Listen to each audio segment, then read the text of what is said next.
আসসালামু আলাইকুম ভিউয়ার্স, আজকের আসলাম আমি আপনাদের জন্য নতুন একটা নিউট্রেলা রেসিপি নিয়ে। কোনো কেমিক্যাল ছাড়া আমি এটা তৈরি করে দেখাবো।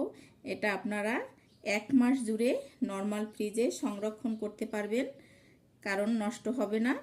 আর কোনো এখানে কেমিক্যাল জাতীয় কিছু ব্যবহার করা হয়নি, প্রিজারভেটিভ জাতীয় কিছু ব্যবহার করা হয়নি। আপনারা এটা 1 মাস রাখতে পারবেন নর্মাল ফ্রিজে। 1 মাস রেখে বাচ্চাদের খাওয়াতে পারবেন।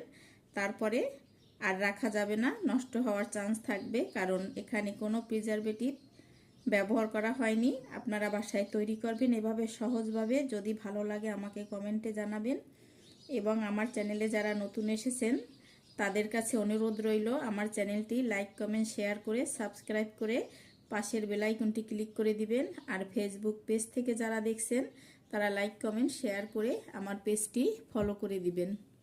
এখানে আমি কিছুটা চিনি বাদাম নিয়েছি, আর বাদামগুলো আমি ভেজে নিয়ে